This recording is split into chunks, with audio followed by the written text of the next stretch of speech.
What's up guys, and welcome back. Today in this video we are going to be reviewing Avengers Infinity War. Now this film was just the most anticipated thing of the last few years. This is basically 10 years of Marvel. This is a culmination of all of the films. This is the big build-up point. Ever since Iron Man started in 2008, they've been building up all these characters, and since the first Avengers film in 2012 they first introduced the idea of the Infinity Gems and Thanos as the big villain. And they've only been pushing towards that point. With every film that comes out we're finding the Infinity Gems, and now we finally have the Avengers Infinity War film. Now I pretty much love 90% of the Marvel films, so when I heard they were going to be doing Infinity War as a film, I was very hyped for this because I read the Infinity Gauntlet comic series, which is the one which features obviously the Gauntlet and Thanos. So I really wanted to see how they depicted Thanos in live action on the big screen. Now I've been slightly disappointed in the past when it comes to the huge villains in Marvel. When they brought out the X-Men Apocalypse wasn't as intimidating, or just it didn't look as good as I expected them to do, so I was a bit dubious about what they were going to do with Thanos. First point of the review, Thanos is incredible. Thanos is the best villain in the MCU by far in my opinion, and he's probably the best character in this movie. He is intimidating. When you see Thanos on screen with some of the Avengers or the cast, you don't know who's going to survive. You have a feeling that anyone could die at any moment just because the sheer size of him. And Thanos is incredible. Thanos is probably my favourite character in this movie, and I'm so glad they didn't ruin the character. Josh Brolin did an excellent job as Thanos in this film. He plays a performance which is very intimidating. I know it's all CGI basically, but the CGI did great on Thanos for the most part, especially in the close-up scenes of his face. He looks almost human, considering he's about 10 foot tall with a giant purple head. I think Marvel have really learned with their issues with characters being one-dimensional and just being there for the Armageddon. This character has a lot of depth and a lot of complexity, which makes him my favourite character in the film. And not only that, he's an absolute badass, he's an absolute tank, and yeah, you feel scared for the Avengers every time he's on the fucking screen. Now, one of the most complicated things about making a film like this with such a huge ensemble cast, I actually think this is probably the only film that's ever tried to accomplish something this big. There's been a lot of films with a lot of huge casts, but not to this extreme amount, as well as trying to fit them all into the story and have them all interconnect. I think the Russo brothers has done an amazing job of getting all these characters to work into the story, not just feel like they've been shoehorned in there or they're just being like a 5-minute cameo. Everyone has a good chunk of time in the film. Now I will say a few characters don't get as much attention as some of the others, which is kind of disappointing in a way, but for what you expect for this amount of characters, I think there's at least 27 characters. Everyone gets at least 1 or 2 decent scenes, and the majority of the characters get a lot of different scenes. Humour has been a big thing in the Marvel universe. You either love it or you hate it.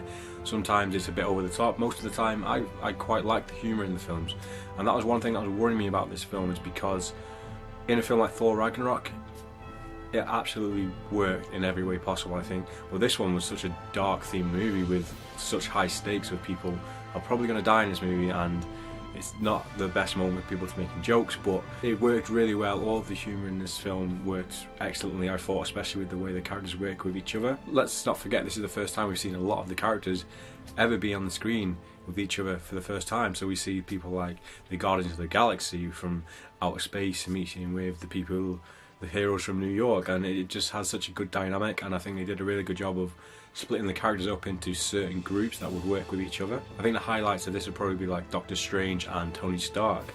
They're both egocentric and they are at odds with each other through most of the film. The Guardians were hilarious in this film. Drax had some really funny lines. He's really stupid, but his lines really cracked me up in this. As for the main story, I really enjoyed the story of this movie.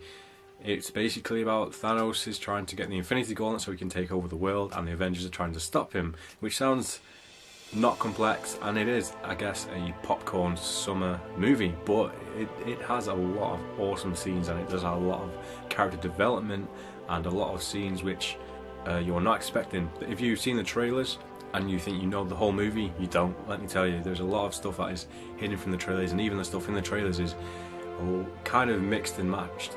It doesn't actually play out the way some of the trailer scenes do. The action in the movie, the action is exceptional, as you would imagine. The Russo brothers did a great job of the action in The Winter Soldier and Civil War, and in this one there's no exceptions, it's just as good. The action's actually a lot clearer, I think, because in some of the older films by the Russo brothers, they have a lot of shaky cam. That's mainly because the action is very in your face, but this one is a huge like war between all these characters, and they do a really good job of having you see what's actually going on instead of it being really blurry and really fast paced because of all the characters. It is like that, but you do get to see all the characters individually have their own parts in the action, which is one of the things I loved as well, the way the superheroes got to use their powers together.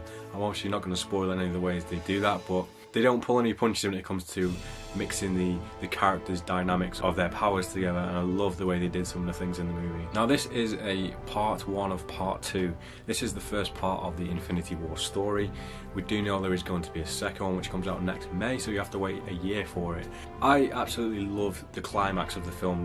It is sort of a cliffhanger because it is part 1 of part 2, but I really enjoyed the way that they chose to do this type of ending with the film, with the cliffhanger, because it's just, they had balls to do it, and I really like the way they did it, and it makes me a fan of it because I've read the comics and I like some of the stuff that they did in the comics in the movie. This is a lot different from the Infinity Gauntlet, but the elements that they did pull from the comic I really loved.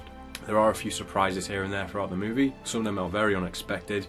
The main unexpected surprise in the movie I did actually guess, which was pretty much a total guess, but I was right, and I loved the way they did that scene. That's all I'm going to say. This film was very bleak. Half the time it's funny, and then the other time it's very bleak and it's very emotional at times. The characters are going through a tough time with this huge titan Thanos is just going around and just decimating them. You feel hopeless for them, and there are a few scenes in the film where you feel kind of emotional, and if you've been connecting with these characters over 10 years and you get to see them all being manhandled by this guy who's just showed up. It's not the most hopeful feeling in the world, but I loved the way they did that, because Thanos needed to be a badass. If Thanos showed up and he was just in the background not doing anything, it would have failed. That's exactly what happened with that X-Men Apocalypse. He let all his people do the work for him. In Infinity War, Thanos takes the fucking reins and he comes there and he just takes charge, and he does it in style. And have you guessed, I love the character Thanos. This guy is an absolute boss. That's all I can think of right now. I didn't write a plan out for this review. I saw it on Thursday, it's now Saturday, so I'm trying to go off the top of my head from the things I liked, which is pretty much 80% of the movie. A lot of people are saying that the flaws with the movie come with the pacing, because of it's all over the place with different characters in different places and it felt like separate movies, but to me, I loved it. I loved every second of this movie. Now, some of the only disappointing things are the fact that some characters don't get to shine as much as others. Some of the characters that I really didn't get as much screen time as the other ones, but that's not a big problem because obviously this is a part 2 and we'll probably get to see them shine in the second half. One thing that did annoy me a little bit is the fact that in the trailer some of the footage is not in there in the movie. This happens a lot with films these days, but this was like a big money shot for the trailer which got everyone hyped for it, and it wasn't in the film, and I have no idea why it wasn't in the film. I know the characters in the scene aren't quite the same as what the scene depicts in the trailer, but it's such a huge shot for them to omit from the film without anyone noticing, so either there's going to be an extended cut or that they did that purely for marketing. Honestly, those are really the only flaws I have with the movie. I absolutely loved it. I've only seen it once, and I never really go to see films in the cinema twice, but this is one film I'm actually tempted to go and watch.